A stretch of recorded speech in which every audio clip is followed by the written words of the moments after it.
what I will try to do today is just to go through a few of my failed Unity project, failed Unity attempts, and I have quite a few, but I was trying to put them together, all together in the same Unity project. But as you can imagine, with so many versions, it didn't really work out. So some of them might be way more broken than there actually are in real life. I was trying to import all the packages last minute, but as you can see, there's still some conflicts that I think will not work. Or the string title is offline. Oh, that's weird. Update information. It should be Unity Graveyard. So I'm not sure if that is any better.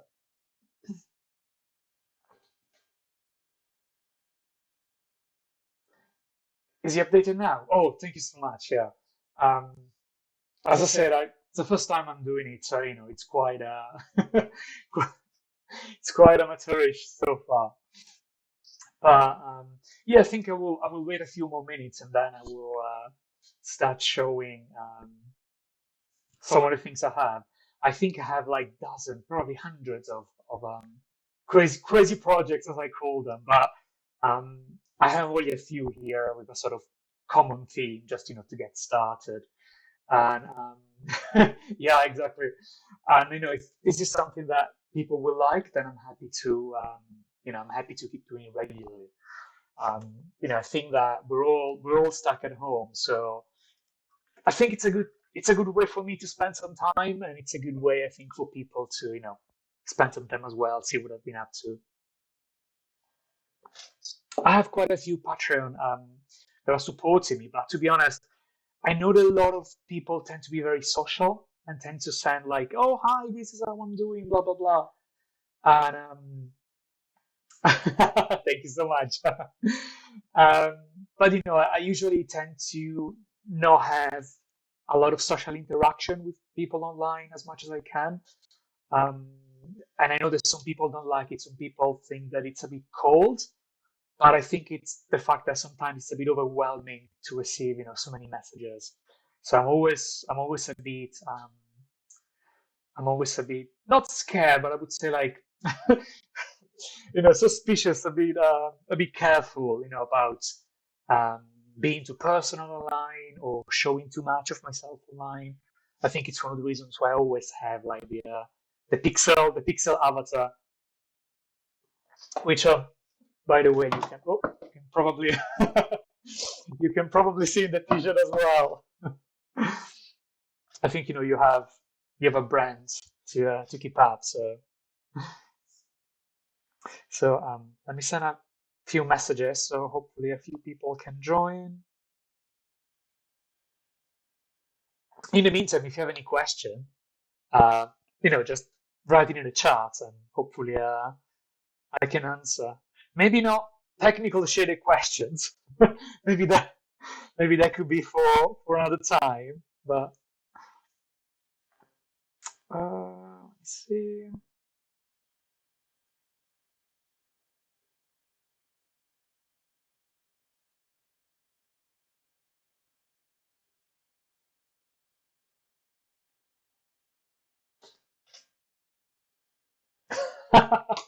Oh well.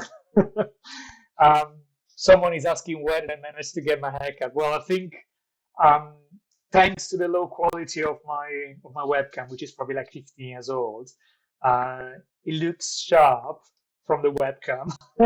I don't think I don't think it is. It looks very sharp in person, but yeah, that was an interesting experiment, I guess. I wanted to have something a bit more hipster, a bit more disconnected, and I was like, yeah, now sounds like a good time, right?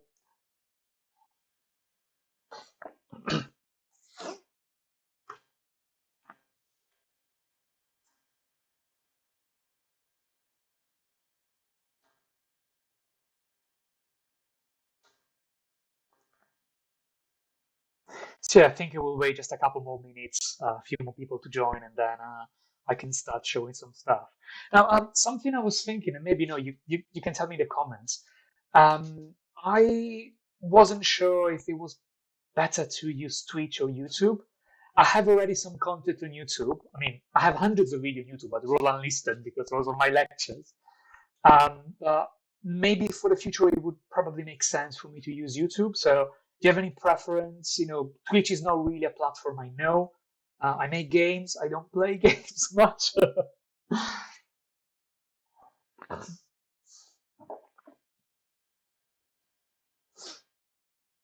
So yeah, if you have any specific preference or which platform to use, or which one you would prefer to see me, at that, probably go with that.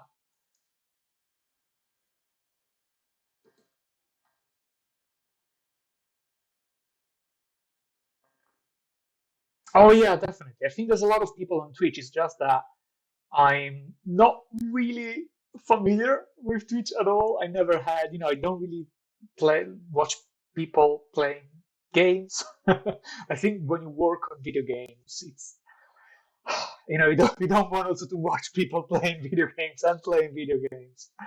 So I try to keep the two things separate. I think that probably being a game developer has spoiled the experience for me a tiny bit, I guess. Oh, I think actually I've not tweeted I've not shared the link on Twitter, so just let me try that and then we can start.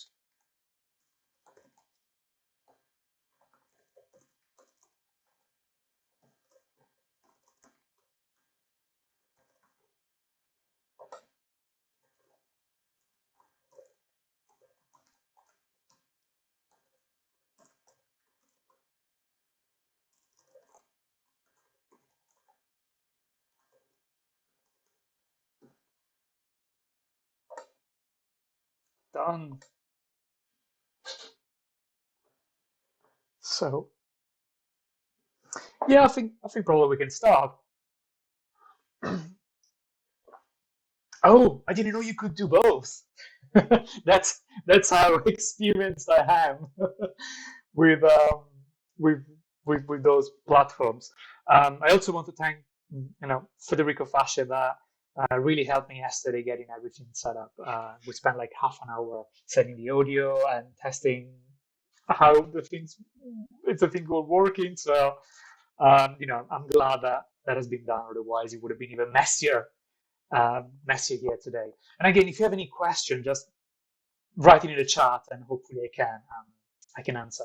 For some reasons, I can't hear any sound, so maybe I might not be super responsive, but hopefully I will read everyone.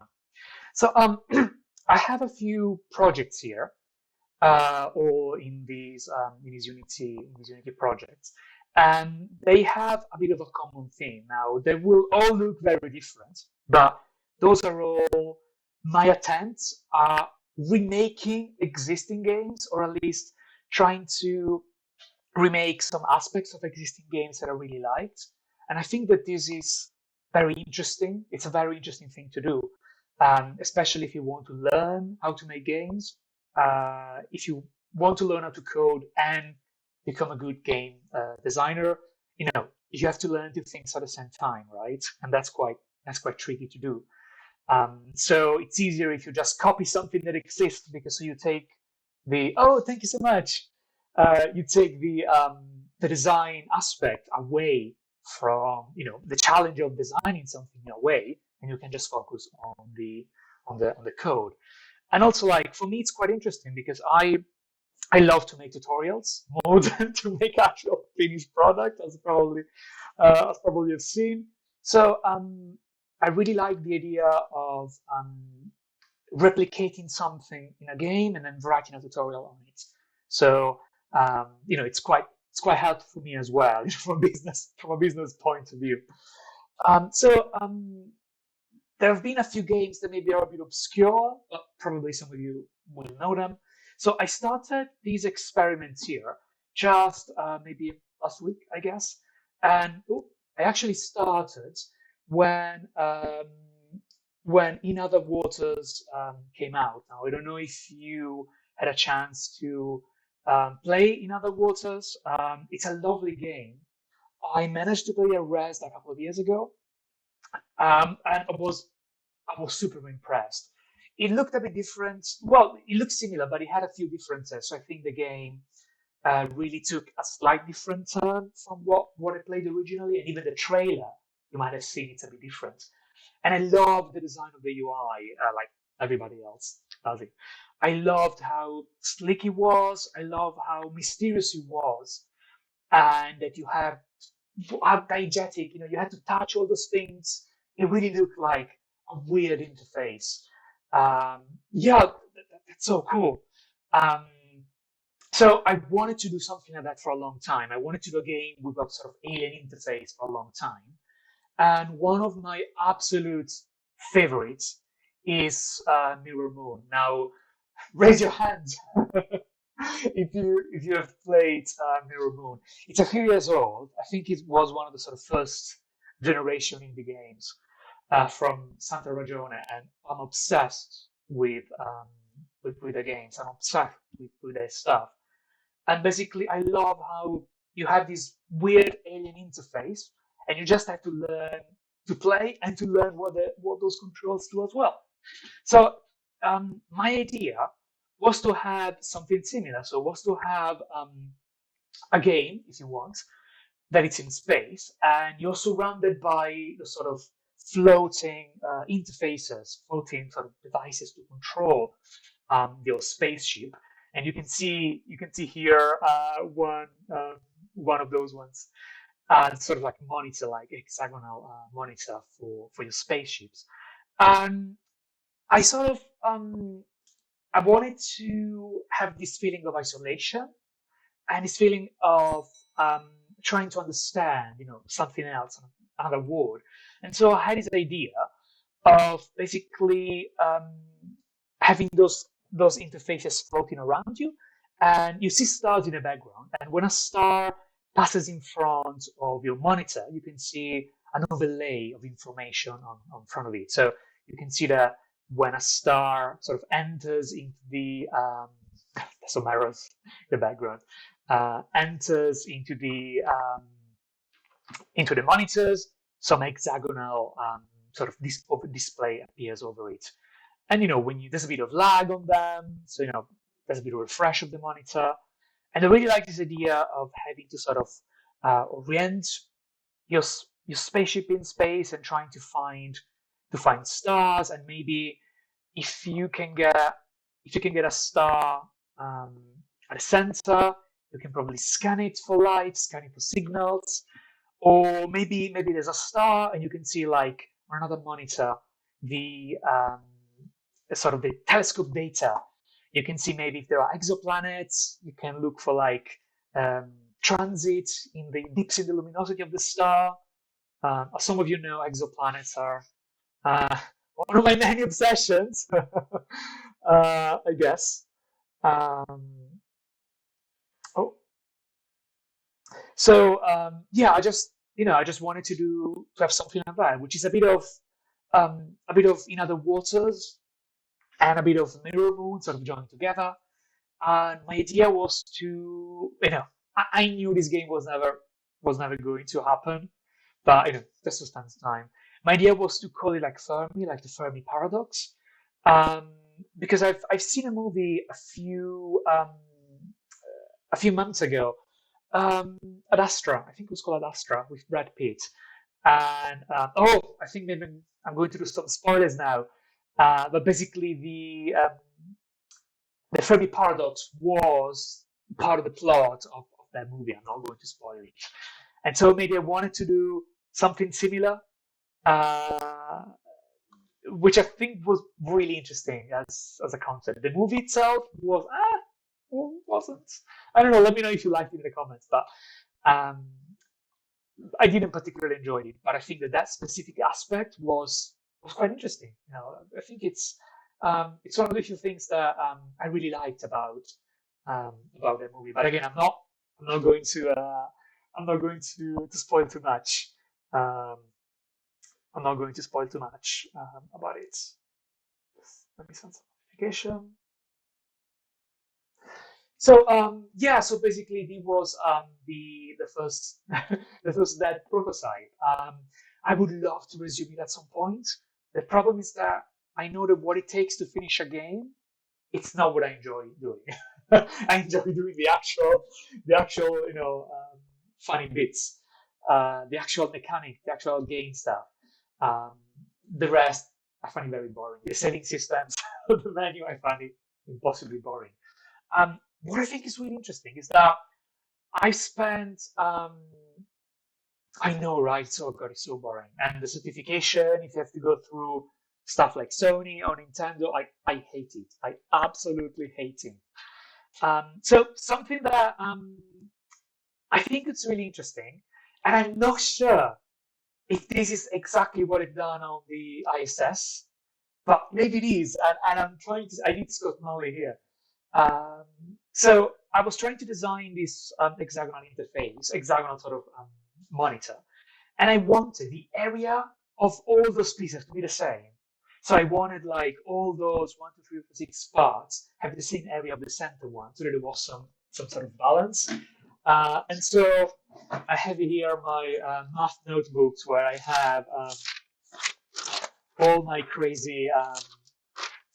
Oh, let's see if I can find it.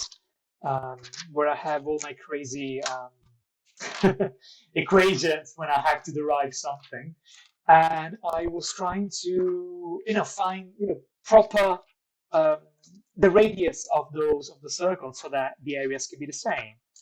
Where is it? I'm running out of pages, so I had to reuse some of them. Yes. Oh, I don't know if you can see it. So yeah, basically, I wanted to get I wanted to get all these segments to have the same area, and so I just did some equations to find the area of each piece. I just where is it? I just equated them, and then turns out that if the one radius is 1 meter, then the inner radius has to be 1/√7. I think that was quite nice. And before making it work with these, I actually tried on Desmos. It's an online thing that you can use to draw equations basically. And so I just draw the equation of the two areas and I tweak the parameters until they match. It's easier to do like that when you want to do something quick. But then if you want the actual number, I go to the equation and I derive it. So something I'm really happy about is that you can see that when you have a star, for example, like this one, the hexagon only appears when you go in front of it, when the screen is in front of it. And if you've done shaders, yeah, oh God, Unity update is terrible. If you've done shaders, this is a very simple stencil shader. So basically, what happened is that those individual pieces of the screen, which are screen shader, basically what they do, they write on the stencil buffer, and then the hexagon, they get drawn only if the screen has been written before if the stencil buffer has been written before there. I'm not very happy. I'm happy that it worked, but it's not as nice as I wanted. I want it to look more like a monitor, and like this, it really doesn't. And also, I cannot do post-processing just on those effects, and also they're flat. So maybe I want a proper 3D model where they're curved. So probably, I will probably change it and try to. Probably I will never work on this ever again. But if I do work on this again, I will probably try to have a 3D model and just maybe having a camera for each one of these, rendering on a texture and doing post-processing on a texture to make it look like some sort of monitor. But yeah, so far I think the Fermi is that.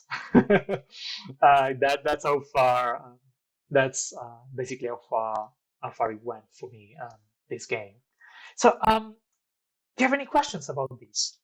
Maybe I can answer a few if you have them before I can move to another one.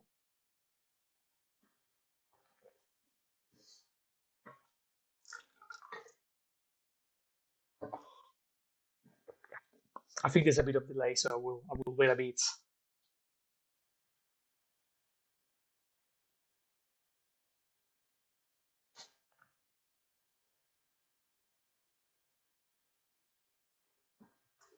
Let me see the updates on Twitter if someone has replied.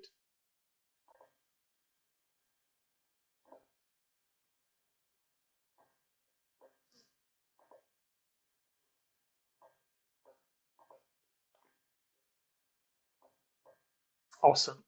So another project that I've played with is is just called Gravity, and I think in a minute you will probably see why it was called like that. Now I don't know if any of you can recognize this shape.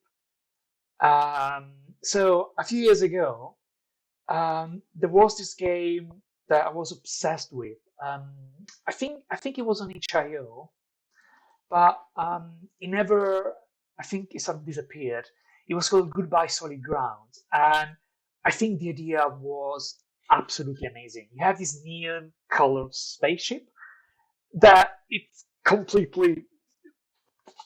mad. The shape is completely mad, and the spaceship is filled with cats. Why not? Um, you have to go through a portal to rescue cats from exploding planets and bring in the cats on your spaceship. And basically, you could drag the cats and dual wield the cat and just throw them in your inside your spaceship. Um, I absolutely love it. Um, and over time, you can fill your spaceship with cats, and they just walk all over the worlds because the gravity in this space is super weird. And for some reason, the developer who made this game just disappeared. He deleted all of his tweets and I think removed all of his stuff online. And I tried to reach out and we exchanged a few messages, but I think he wasn't interested in having his game around anymore. And I was trying to search for a video, but I think he deleted the video as well, which is such a shame because I was absolutely obsessed with this one. You know, it's one of those games where every now and then I was like, does anybody know what happened to this game? Has anybody seen the game or remembers the game? I think there were a few articles back then talking about it.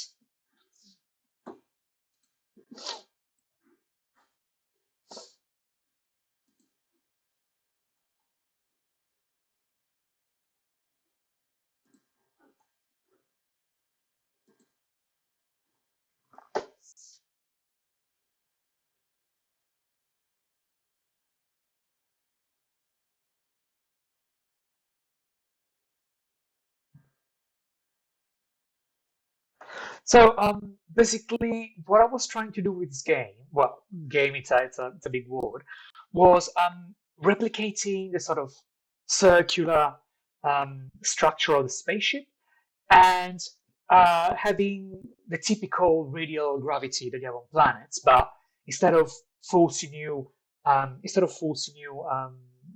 downward on a sphere, like you know typical spherical planets, I wanted to work on the opposite, so on the inside of those shapes as well. So I just use Google SketchUp to make something that is this one, and I had I had this one here as an inspiration to try to line up things um, in the exact um, same way, and I was just trying to get basically the same mechanics. I was just trying to get um, the same thing working, and I think that I got relatively far, but then I was like, yeah, it's sort of working. I'm bored with that. There's no reason for me to continue. Like I just wanted to get the main mechanic. So yeah, well, it's sort of working, right?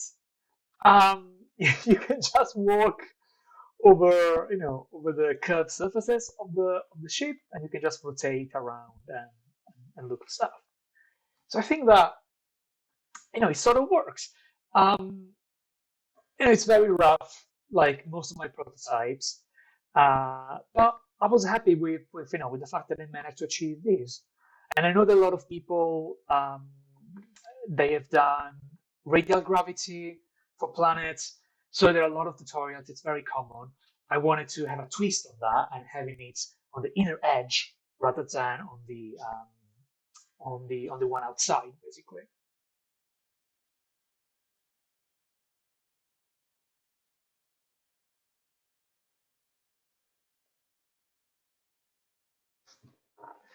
Um, and you can see the lovely magenta, magenta shaders. Now I have nightmares in magenta. Um, there were also like, oh, I think one of the reasons why probably I dropped this as well is that it was quite dodgy, and a lot of the time, oh yeah, you see, a lot of the time it just couldn't get ah if you go too fast, it just doesn't climb up correctly. So you sort of have to. Whoa, no, yeah, you sort of have to. Oh, come on. When it's a different collider, it just doesn't want to cooperate. Oh, rubbish, rubbish. Um, oh, come on. So yeah, you can see why I sort of got frustrated with these, and I sort of, oh, please. I got very frustrated with these, and probably it wasn't worth spending too much time on these. Um, yeah, and also like as you know, Unity doesn't cooperate very well when you have colliders that are not convex. So I know it tends to be a bit tends to be a bit dodgy, I guess. Um, so yeah, I was having all sort of issues, and I was like, yeah, not sure I want to not sure I want to continue on these. But something that um, something that was driving me absolutely crazy, and I think that if you have done this sort of stuff already, you probably know what it is. It's quaternions. Now, all the people that claim to know quaternions, they are lying. they are, they're absolute liars. No, I'm kidding. Um, exactly, quaternions are fake news. Quaternions are bad news. Oh, come on. Um, I think quaternions are very counterintuitive. Unless you're used to thinking high dimensions, it's it's not going to work. I think that the mathematics of quaternion it's messy. It's very messy, or at least it leads to very messy equation. Um, the way in which you can use quaternions, I don't think it's that bad. I think it's makes a lot of sense if you use linear algebra. So if you do a lot of linear algebra and you care about the like multiplication as an order, the kind of stuff, it sort of makes sense. But if you've never done it, it can get quite tricky, especially if you've never done anything like changing bases in in algebra. It's quite messy. So I was trying to go back to the script that I originally made for this. And are you ready? Um, so update position, as you can imagine, relatively simple. I do a raycast down to see. There is no down in Unity. That's quite upsetting. I was doing a raycast down to see what colliders I were hitting, and then the question was, you have to orient yourself towards basically on the to face the normal to the surface, but also you have to rotate yourself for the camera. So how do you blend those two rotations? And I wanted to do it in such a way that was working regardless of where you were on the surface.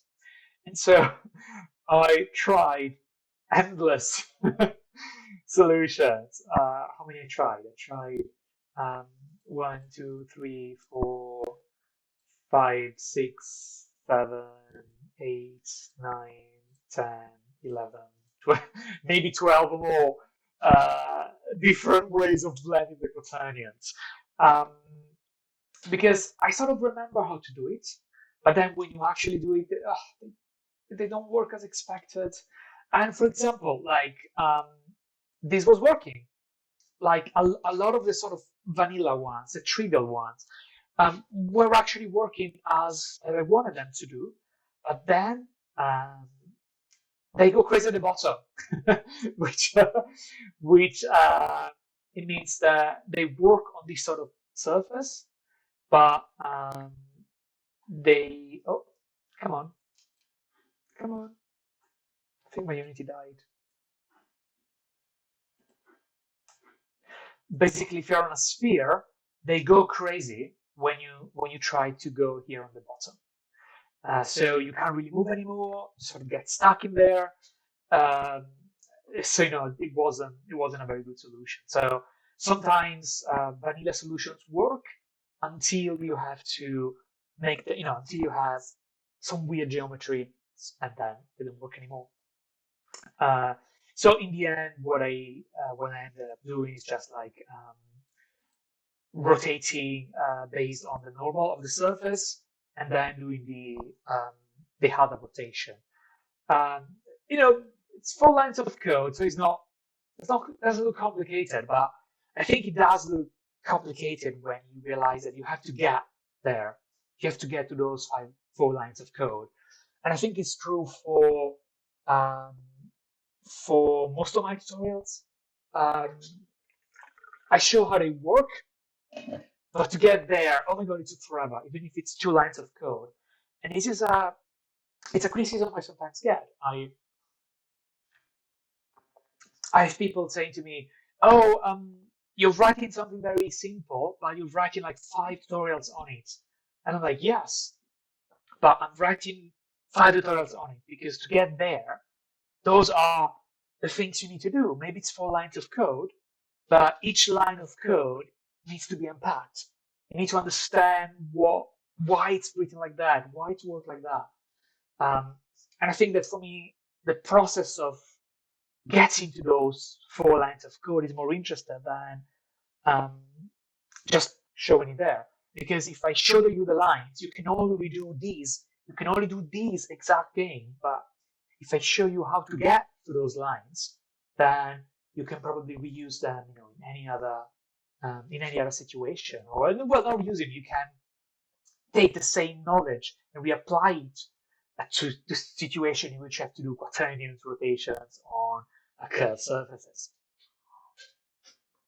And something else I do very often, like everybody, I guess, I use code, pieces of code, snippets of code taken by other people.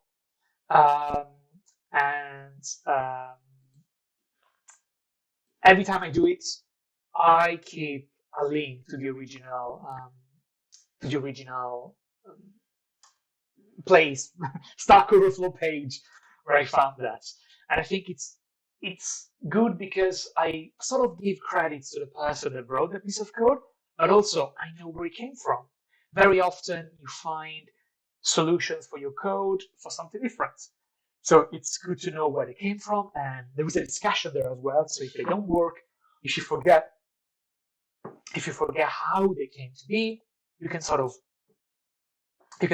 go back to the link and sort of remind yourself why you choose that specific piece of code, or if someone later added something. And I think that it also works as well for students. Some of you know I'm a lecturer at Goldsmith here in London, and something that as most lecturers I struggle with is having students plagiarizing. And a lot of them don't do it intentionally. They just take in code that they found online. And I think it's okay. And I think that it is okay if you do it in a game. But of course, if you have to be assessed on those pieces of code, and no, and those, yes, if you go slow, you can get on it. And those pieces of code are actually taken from someone else, that is a big problem. Also because they will get recognized by the software we use to check for plagiarism. So I think it's important to show students that yes, you can use someone else's code. Well, if you have the right to do it, but always make sure that you give credits to them. For you, or for them as well. So yeah, that's a practice that. Yeah, I can sort of lift that. Yeah, to you, but also to I think it's good to the other people that have made that specific piece of code. So let's see if we have any question before I can move to something else. Oh yeah, I get exactly the same problem. It takes the answer to most Quaternions' problem is one line of code, but to get there, you spend days. You literally spend days making it work. And something I've noticed is that Quaternion knowled# doesn't stay with me. I don't retain Quaternion knowledge very well. There are some things like LINQ, C# LINQ. I'm obsessed with LINQ. I use it a couple of times, and now I remember it. I'm super proficient with LINQ now. I think the syntax is very nice, at least for me. It makes a lot of sense. But Quaternions, I do them 1 million times over and over again, and it's as painful as the first time. As soon as I solved it, I saved the file, I closed the file. Hello, all the knowledge about Quaternion sort of did disappear from my head, and I sort of have a similar thing with Python. I do a lot of Python for machine learning, for crazy experiments, but in the end, it doesn't stay with me. Like I was doing some Python literally today, and I did not remember how to define a function. I thought it was fun. I remember there was like a three-letter word. Sorry, and I thought it was fun. Fun or something like that. It was, I don't know. Python doesn't stay with me. Someone is commenting that LINQ has a lot of issues with dirty garbage collecting, and I have, yes and no. I think it really depends how you're using it. Well, I mean, they rely on enumerators, so there is some garbage collecting, but I think they can be very efficient. I think if you use them well, they can be very efficient. The problem with LINQ is that they hide the complexity. So you never know if what you're going to call, is it going to be a good method or is it going to be an evil method? And well, I mean, I'm sure that all of you have your own library that grows with you. I have my beloved LINQ extensions class that I used to that every now and then I used to add some bit of LINQ extensions that I use. For example, I have this one that finds not the maximum, but the maximum based on a function. Very simple. And I don't know, I find this exceptionally elegant. I absolutely adore LINQ. And as long as you don't do certain crazy things like to list or to array, they can be fairly efficient. I said fairly efficient. Please don't put me on a cross. Sometimes you have to make LINQ extensions that are not very efficient. For example, I had one that calculates the median, and if you don't know, the median needs the elements to be sorted, and then you need to pick the one in the middle. So you absolutely need to go through the entire iterator thing, to put it on an array, to access in the middle. It's a bit dirty, but there is no other. No, there's a bit inefficient, but there is no other way, I think, to do it. If you want to get a median, so sometimes you need to get your hands dirty. Yeah, if you have any question or comment, just write it, and hopefully I can answer.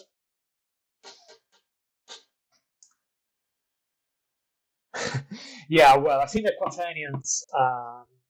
One problem that I have with quaternions is that with link, you can sort of see what when you read link code, they can usually make sense, or you can get a feeling for what the original idea was.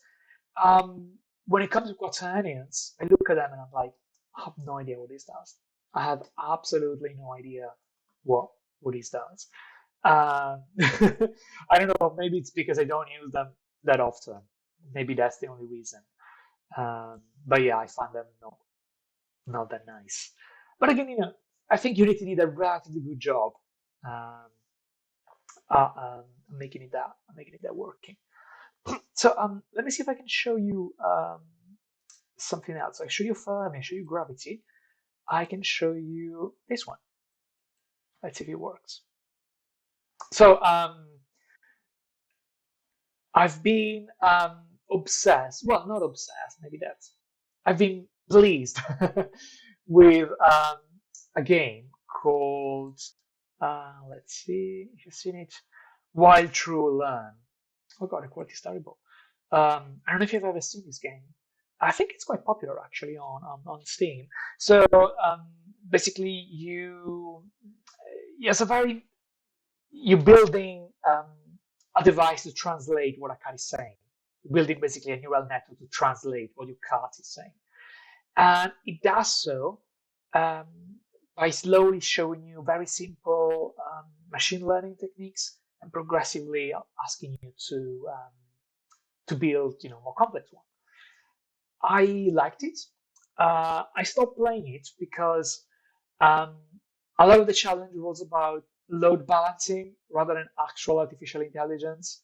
So the challenge was like, oh, you need to split this so that a certain ratio goes here and there, and I wasn't interested in that. I didn't find that particularly rewarding for me to play with.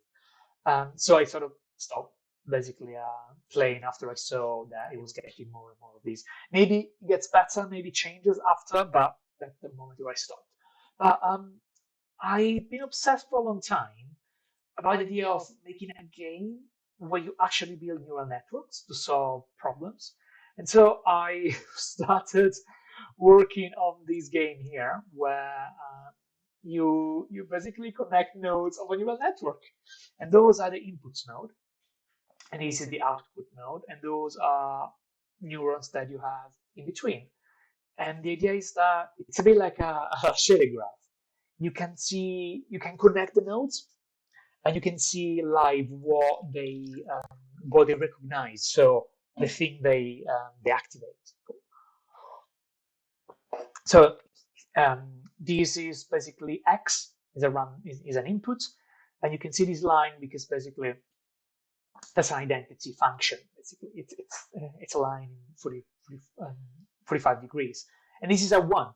It's basically a function that returns 1. And what those nodes do, they sum the inputs that they get. So, for example, if I do this, now what this is doing is basically, if this is X, this is just representing X times 0. So I can, well, the interface is not done yet. Come on, Unity. Come on, Unity.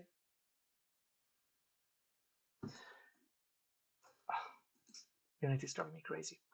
So I can select this connection, and I can change the weights of this connection. So for example, if I put it at 1, now this neuron calculates X.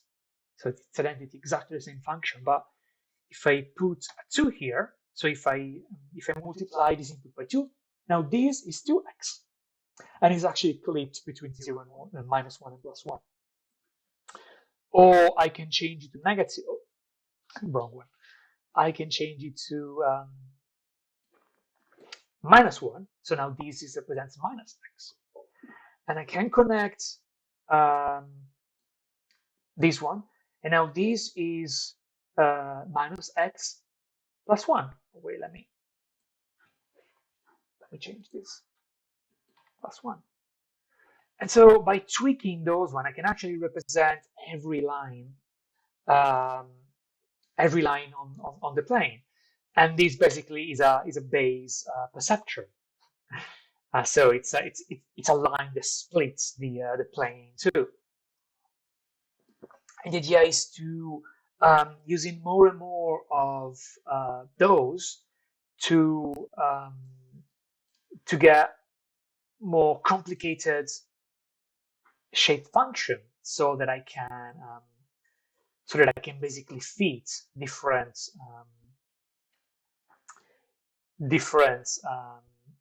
functions. Now, because those are all linear, they only do linear functions, so it's a bit boring.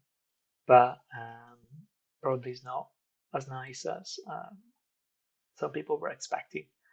But yeah, the idea is to use this basically to build neural networks and use them to fit to classify certain points. And for me, the gameplay for something like this, now it's very abstract, so it's a bit hard. It's probably hard to tell what is going on. But the idea is that you are fed with some data, and some of those points need to be classified. And you have to build a neural network that takes a point and outputs, the value that it has to have. And a network like this will take a number from -1 to +1, and it will output 0, 1. So it will output if this number is classified one way or the other. And for example, you can build a game where this makes sense. It's a classifier. And I love the idea of making something that is inspired by Zucconi. I actually met Zach GDC San Francisco a few years ago. We managed to have a good chat about Infinifactory when it was still in beta, over some Chinese food. It was absolutely lovely, and I was so impressed by how how nice, how humble it is. For me, he's an absolute inspiration. So being able to talk to him, and having Chinese food with him was, I think was the best moment I had at GDC, to be honest. And I was massively inspired by his work. And the idea of making a game where you have to build something that calculates something else. So I think it was a lovely, lovely, very good source of inspiration for me. And again, this game, I tried to make a game like this a few times already. Some of my colleagues will remember. Some of my colleagues and friends will remember. I was making something very similar when I was at the Hackspace a few years ago. But I think if you put some nice graphics on it and you gamify the neural network aspects of it, and you make some story about who you sort of like you have in Shenzhen IO, where you receive tasks. You have to make a neural network classifier to solve this problem, and you can actually see the inputs and the outputs. I think it can be a nice game. Zach, if you're watching this, please don't copy this idea. Please don't make it before I do. I'm kidding. I will probably never make this tutorial game. So yeah, I think this is my Unity Graveyard. A lot of games inspired by other games that never made it and sort of died like that. I think that they all have potential. I think that they all have enough potential to be their own things, but I don't think I have the energy to do that. I've been through a few development hells myself, and I really cannot do it again right now. Maybe I shouldn't say that, I am very happy to do short projects that last a few months. I'm not very happy to do games and the marketing and the press releases and the trailers and the videos and the Steam workshop. Oh God, no. I just want to do the bits that are fun for me to do and not worried about the rest. I don't know if that's something that some of you have as well. What do you think? Am I the only one?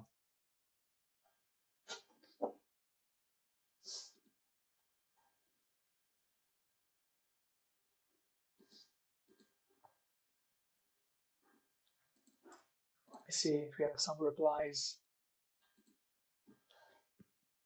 So yeah, I think more or less this was my Unity graveyard. I have many other projects. Oh,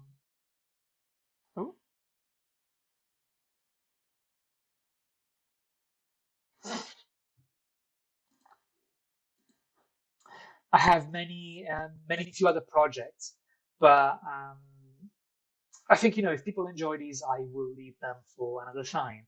I think it would be nice maybe finding a theme to all of my to all of those ones. I also have hundreds, literally hundreds of tutorials that never made it. So projects I started and then for reason or another, I never finished them. Maybe they didn't work. Maybe they didn't work. Maybe they didn't work as nice um, as I expected. Um, but they just left there. Or maybe one day I will. One day I will. One day I will resume them. Who knows? But yeah, I think it would be nice to just show some of them. So I got a message from someone watching saying that they can only see a black screen. Can you comment if you can actually see the screen, or if there's any problem?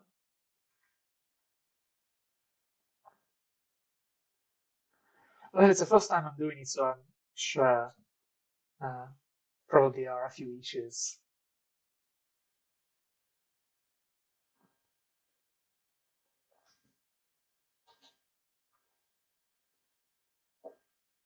Oh no, it seems. Oh no, it seems people um, can see stuff. So I don't know what the problem is. As I said, I'm not very familiar with Twitch, so sorry about that. I've recorded this video. I don't know how the quality will be, but if it's good, I might put it on YouTube and see. Um, so yeah, I think that I've been I've been streaming this for 1 hour ish. So if you have, so I think I'm not going to show any more projects, but if you have any more questions, I will be here for maybe a couple more minutes, and then I will say goodbye.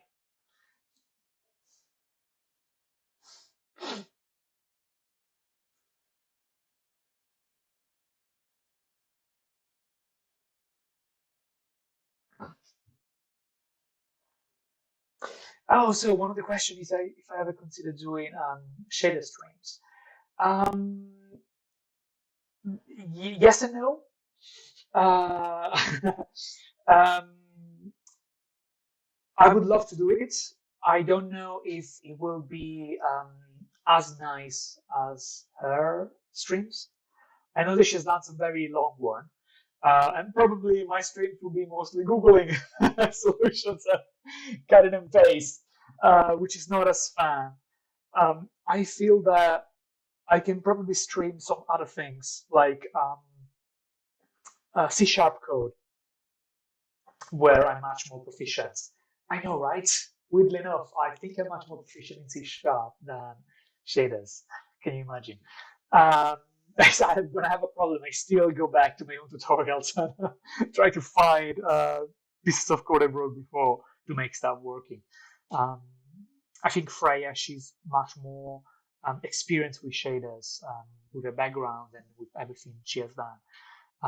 I have paradoxically much stronger background in just in just coding in just C sharp. So I think it would be more fun for me to do C sharp maybe, especially in Unity, because that's what I actually teach at university. So maybe that's a good idea. Maybe that could be interesting. I have a question about my very hipster haircut. Um, well, it has been a challenge, but I'm sort of happy how it turned out to be. It could have been much worse, I guess. So the lines are quite sharp, which is what I intended it to be. So that at least worked. Something I'm really looking forward to though is showing how making a game looks like. Well, how writing code looks like, because a lot of videos that last like 7 minutes, you see the code appearing and you don't know what is the process of going through code and making mistakes and how it evolves and how you tested it and how you fucked it up basically. And that's something that I think it's important to see. You don't start writing code linear, in one go.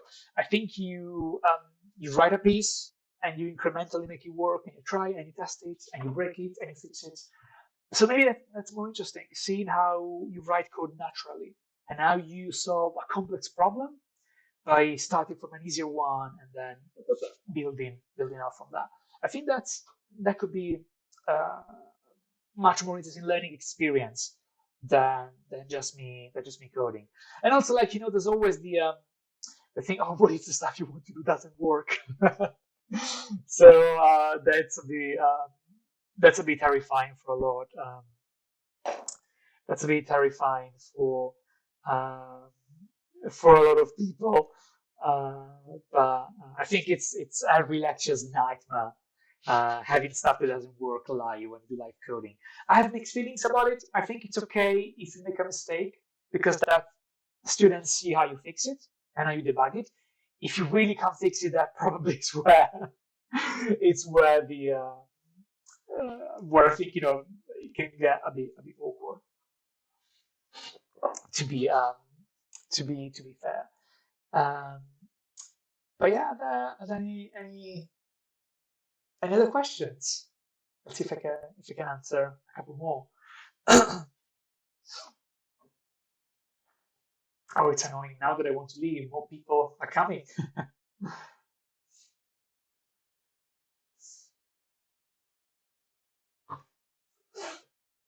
I'm also working on a couple of other projects right now. So during this quarantine, I've been very, very active, very proficient writing code and tutorials. Usually it takes me a month to write one. I'm writing like 2 new series in a week. I think part of it's that I have more time now, and now that I'm not teaching anymore.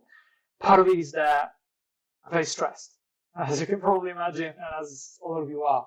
So tutorials are a bit of a way for me to getting stuff done and feeling that I can still do something. And I found that, so I'm actually writing one about Link that I've been wanting to do for years. Now I'm finally finding not the time, but more the opportunity to do it, I guess. We always have the time. It's the energy and the passion and the interest in the moment that we don't. That usually we don't have. But oops, a second. But yeah, so beside the one about Link, I find myself writing stuff about coronavirus. And I think that has been very helpful for me. I have colleagues, I have students, I have friends, I have family members who have been affected. And I think that being able to write about it makes it less scary in a way. Being able to confidently write about something that is scary makes it less scary. And so I think that for me has been very therapeutic, if that makes sense. And I'm actually Oh, hello.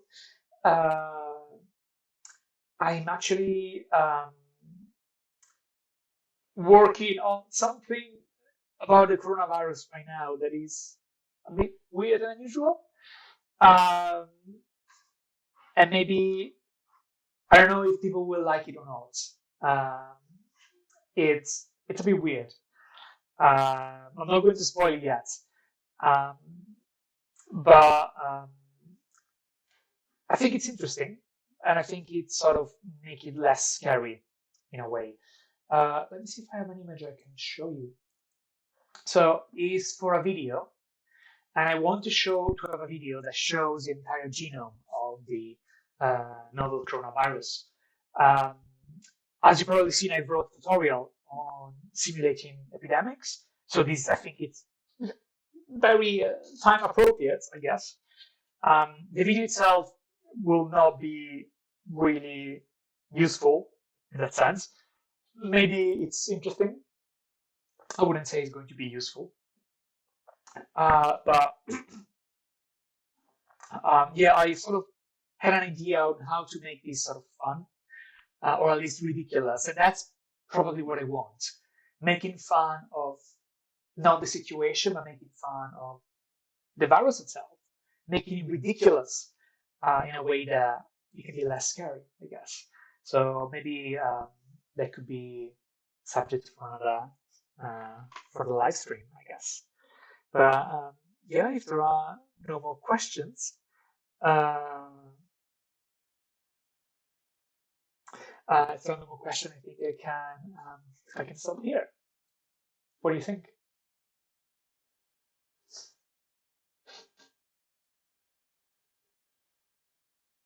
Okay. So probably I've been talking enough for today.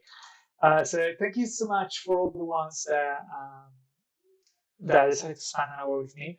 I think it went really well, and I was having a lot of fun doing it. So um, yeah, I would be happy to do it again. And if you have any suggestions on how to improve this, or how to what to talk about, what are the things you want to me to show, I'm very happy to take suggestions and see how the things goes. So if that's okay, well, thank you so much for being here. Thank you so much for staying with me for this hour or so. And please stay safe. Thank you.